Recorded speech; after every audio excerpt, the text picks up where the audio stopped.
Okay. So hi everyone. I'm gonna try to keep this video down to about 5 minutes so I don't take up too much of your time. The video is kind of to explain maybe potential ways, best practices, ideas for backwards planning. If you're just like, I know backwards planning, Claudio, I get you. That is perfectly fine. Do not mean to waste your time. I just want to let you know, heads up, kind of like this is a backwards planning mindset. Not how to, not telling you what to do at all, but just going through how I personally organize my unit. So when I get a unit, I start thinking about these things when trying to make sure that I meet the IB requirements, meet the criterion requirements, and create to the best of my ability a purposeful unit.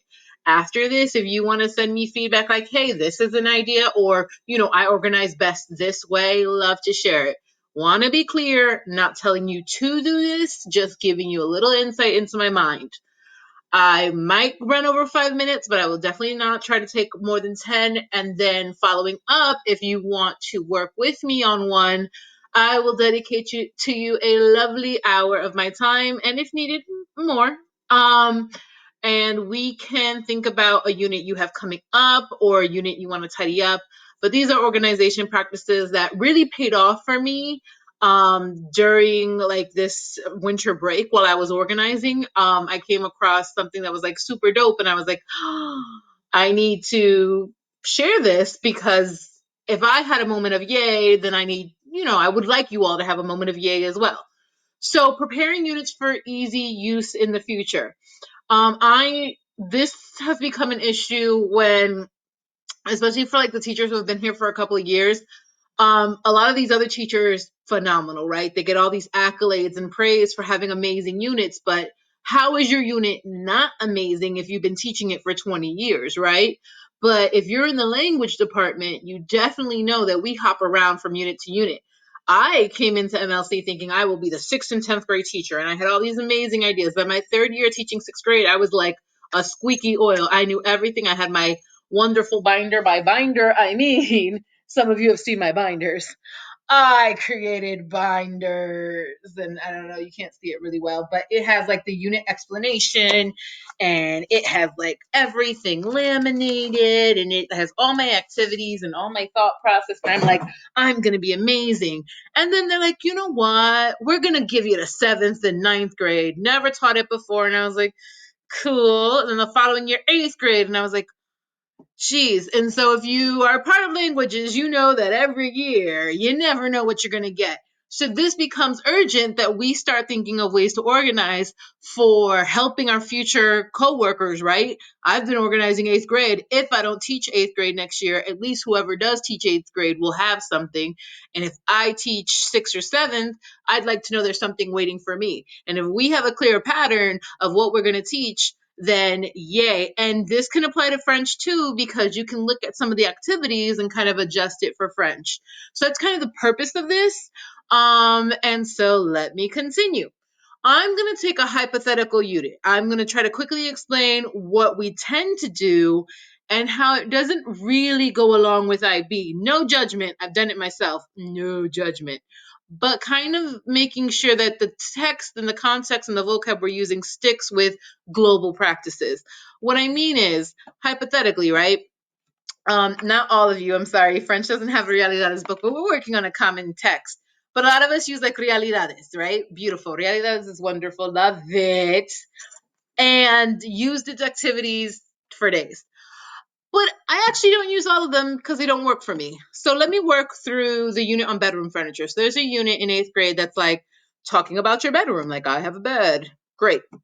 So, the book itself says things like bedroom items, bed, dresser, closet. You go over colors, description words like cute, ugly, interesting, modern. And then you have grammar, like how to say, I have more beds than.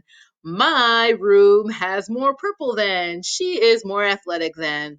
Or less athletic than. And the last one being stem changing verbs. There's really only three Description of items. I guess I didn't change that. Sorry. Dormir and poder. So if you don't take Spanish or know Spanish, there's these verbs that are spelled differently when they're applied to a person. And they're the two verbs, dormir, which means to sleep, which works for a bedroom, and poder, what you can and cannot do. So, anyways, not trying to read all of this, but these are kind of things either we tend to do, the resources we go with, and this is what Realidades recommends. So they introduce vocab, and you can do that with like a Quizlet, Kahoot. You do some crosswords, you do a word search. There's some online tools we've learned. Not against it, not judging it. I definitely have used it, and I still will use Quizlet and all these fun ways to introduce vocab, right? Because we can't be dry. We have to be fun with it. And so we do statements that are false and like, like the bed is bigger than like la cama es más grande que el espejo. And we do comparisons and eso es lógico y lógico. And we do all that. You draw a room, you explain what's in there. You have to move furniture. You listen to a room, identify which one it is.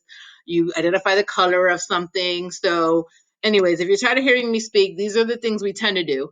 I want to get to the grammar portion though. It's they do comparisons, right? So they have you compare people's physical qualities at first. Like Maria is taller than Ramon. Um, Tere is uglier than Sarita. Poor Tere. And so you start comparing people, then you start comparing music, and you compare taste in food, and you do all those comparisons. And then when they get to Poder, they had this like audio activity where a babysitter's talking about what kids can and cannot do. They can't watch TV late. They can't eat in their bedroom. They cannot go to play on their computer without doing their homework and things like that. And then Dormir talks about sleeping habits. And then the last thing is there's like this reading, which I know a lot of us go, great. How do we come up with a reading with the vocab? And we pull from Realidades. And the reading itself is about a girl writing to some consejera, like a counselor or a Dear Abby kind of like letter article thing. And the girl is saying, like, oh, my sister is messier than me. She has more clothes on the bed than I do, and da da da da.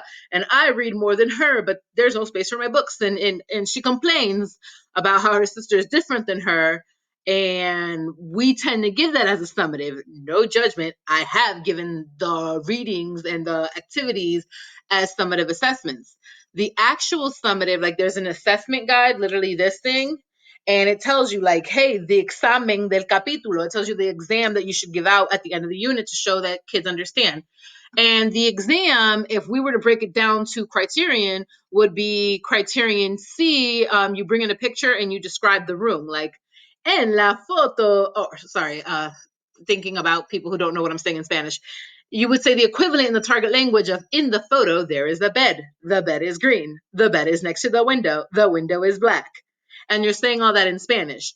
And then you say things like you do a fill in the blank of poder en dormir. So someone's like, I can stay up late and my sister sleeps until and it's all these little fun facts and you fill in the blank, and I guess that's criterion D, and the rest is being blocked off. But if I'm correct about the audio, you listen to audio furniture. Sorry, I can't move it. Great. You listen to audio furniture and it tells you things like, someone's going to a camp, and it's like, oh, you should bring this and you shouldn't bring that. And you have to like check off the items, right? All that is great. By the end, you definitely know poder, you'll definitely know dormir, you're wonderful. Problem is, in any way, does that meet the magnet standards? It does not. And we can't keep using communication as our go-to, because we'll always meet the magnet standards if we're doing communication, because it is a different language, right? But we have to go beyond that. These are the 8th grade magnet standards. If they talk about what a kid can or cannot do at summer camp, first of all, that doesn't even relate. I need you to understand, why did we make them move furniture around and identify what it's next to and stuff? And in no way was that part of the summative that the book gave. Why are we talking about or having them compare how people are, like, if they're more talented, if the music is more interesting, if the food is more or less delicious, And in the end, in their summative, in no way we're asking them to compare. We're having them fill in the blank with poder en dormir, and that's about like, oh, I sleep until 12. She sleeps until 5. And that in no way has to do with the summative task. Like, all these activities will get them to know the words. All these activities will get them to write a sentence correctly. None of these activities are helping them become global citizens, and none of these well, some, I'm not gonna like doubt it, you know what I mean? Sleeping patterns, they can come in handy. Colors, especially, identifying the meaning behind colors will come in handy, but none of these activities actually tie into the summative task. So now it's kind of like setting up the kid for failure. We need to make sure that the activities we're giving along the way tie into the overall goal. With that being said, I'll come back to this really, really weird picture. Some of you who have been in my classroom know what I'm about to get into. Anyways, the magnet themes, they're not investigating the world. In no way are they investigating the world. Nothing I just said, right? Besides maybe the flags, right? Okay, so yeah, they're talking about the meaning behind the colors of the flag. But if you look at the actual article provided from Realidades, it's nothing profound. Like, it would be up to you to make it a little bit more profound. They're not taking action for social justice, like, at all. They're not investigating any phenomena. They're not recognizing any diverse perspectives. That they're not seeing how different people are affected by a situation. And communicating as global citizens, they will demonstrate an understanding of an audience by planning and applying verbal and nonverbal languages and strategies. I think we're better than that. Like, are we actually talking about, like, if we're talking, this communication is better for units like in Spanish 3, when you're talking about giving recommendations and how there's an elegant way using the subjunctive that we give a recommendation, but it's not forceful. And that's why it's written the way it is. Anyways, and I'm sure there's an equivalent for French. So with that being said, when I plan a unit, I start thinking about, like, what must be the goal? Like, with all the stuff they're learning, what's going to be the summative? I always opt for backwards planning. Now, I'm not perfect, but the ways that I'm trying to organize, that I highly recommend you do too, is the following. So I think I can exit out of this because it didn't like come up with a whole presentation thing. So I don't know if you can see the top or how much of my screen is shared, but I have my folder from 2019, which was last year, and then the folder for this school year. So in 2019, I decided, okay, Claudio, they are switching you around from grade to grade, and you need to organize, because whatever grade you get, you need to be ready. And so I came up with this, right? As you can see, don't worry about the other crud, but it has like the units that I have to teach. In my room, how is your house, clothes and prices, anyways. So my folder for 6A, I will share with you because it's rather pathetic. I started organizing. I was like, okay, I don't even know what these untitled presentations are, quite frankly, but I have the unit presentation, and sorry, my hair is in my way. The unit presentation, which I'll go into, and I was like, look at this lesson even has question marks. I don't even know what lesson number was supposed to be, but I started with 1, 2, 3, 4, 5. I'm amazing. Don't know what happened 6 or 7. I got busy. 8 and 9 I did. And then the rest, I obviously taught those units, but I never wrote it down. Okay. So then this year comes around and I'm like, I'm going to pick up on this and be better. And I was. So these are my units for this year. And this is what I organized from this year. And as you can see, I have every single unit accounted for with a brief explanation of what the unit entails. Intro to furniture, furniture and location, direction. And when I open it, I don't only just have the unit, I have the detail. And I'm hoping I don't look stupid, but yes, I have written exactly all my activities. Did I write my KUDs? No, I did not. Oh, I have it on my chart, you'll see. But I at least know that next year, or hopefully this summer, I'll fill in my KUDs and this will be perfect. And it explains every activity I'm going to do, how long it takes, and where to go. Okay? So the same thing for lesson 2. When I prepared the lesson, I made sure I had a detail And I made sure to write in everything I plan on doing, how much time it's going to take. And I did all this year so that next year I don't have to worry about it. So when next year comes around, not only is my unit ready, but I already have my summative outline. I know it's in B and C. I have all my units. If it says A or B, it's because those were half days. The unit layout I'll get to, and I have a unit packet for students. I think it's always important, my recommendation, that you have vocab available so students always have a study point. So this tells them like what to look for. Sorry, it takes forever to load. I mean, you all have computers. You know what distance learning has been. They have their IB layout. Let me zoom in. And their IB layout explains to them like exactly everything we're focused on and what they'll be doing, and the vocab. And we make sure to recycle the vocab, use the vocab, and tons of like practice activities and blah, blah, blah, blah. So anyways, we'll talk about that. In our hour session, we can't possibly get a unit packet done, but talk about that if that's something you want to do. And then the unit presentation. Last year, this was my unit presentation. I have literally, I think only about, 30 slides. Some slides are absolutely empty. I tried to keep up, but I try to organize myself the best I can, right? Then this year came along and I was like, let me be better about it. Plus, we all had to be better about technology because we're distance learning. And that was my last year unit. This is my this year unit presentation.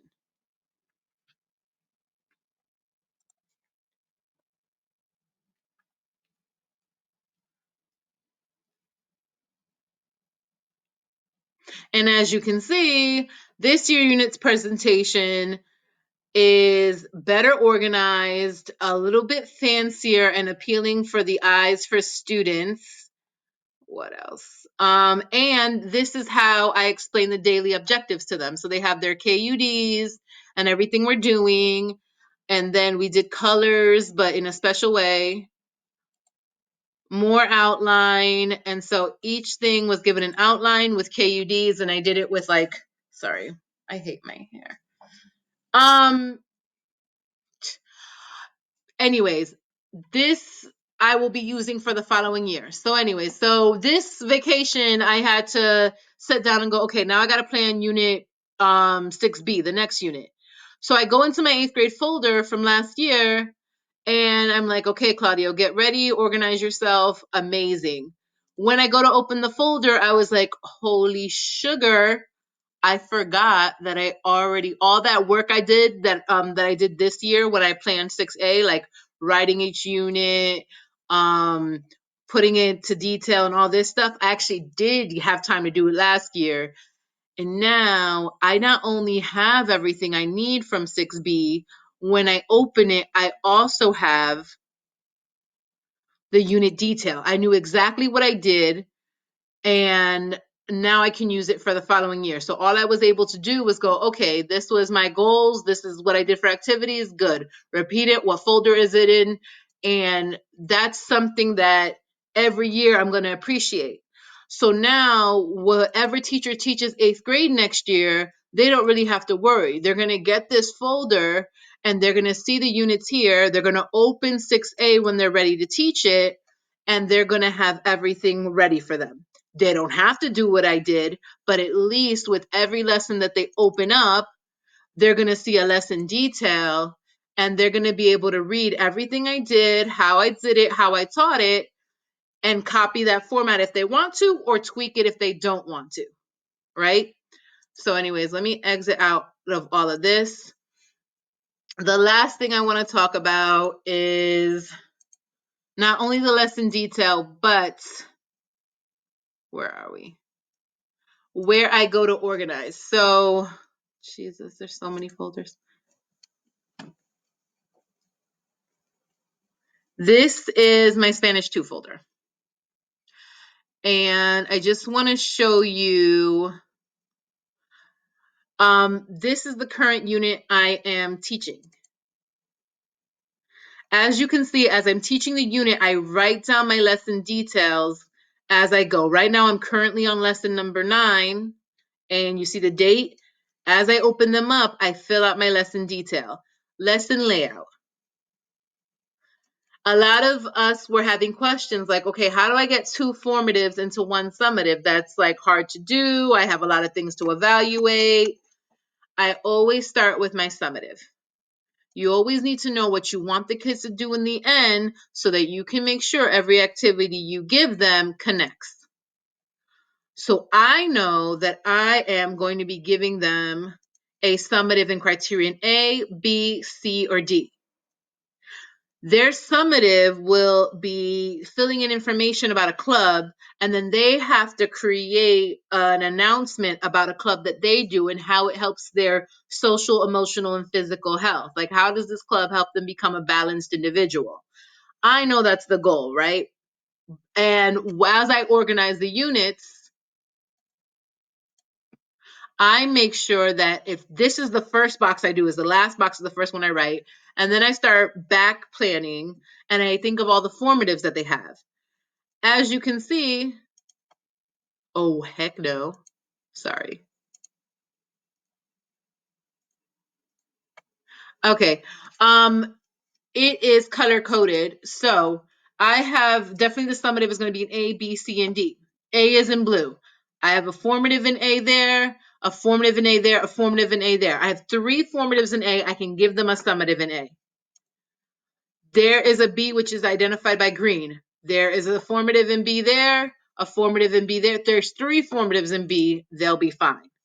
C, I know I'm going to give them a flip grid formative there, and they're going to have another flip grid formative the week before. Actually, it's coming up. They have one more lesson, and they're going to have a formative in C and in B.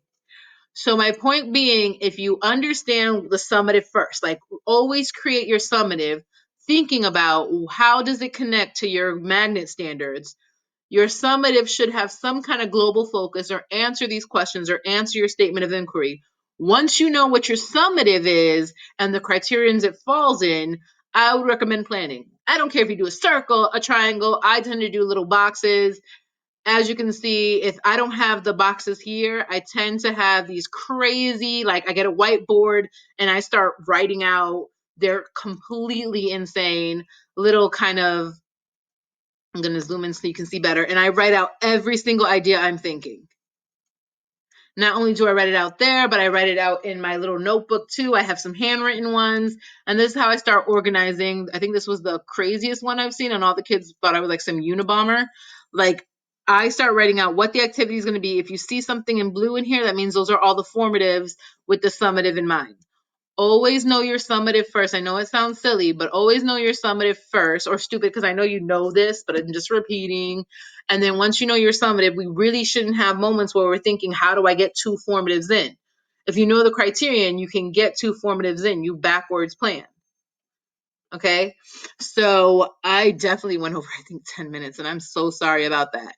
Anyways, my point being that if you want to create something like that, and I want to show you the last one is my 8th grade. I'm about to start their, well, I just started their new unit on the house. And so as you can see, I don't actually have my lesson folders yet, but the first thing I did was my unit layout.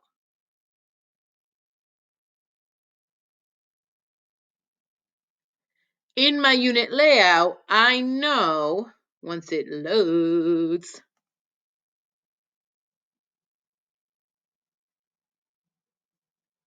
it is, okay. So in my unit layout, you're going to see that the first thing I wrote was the summative.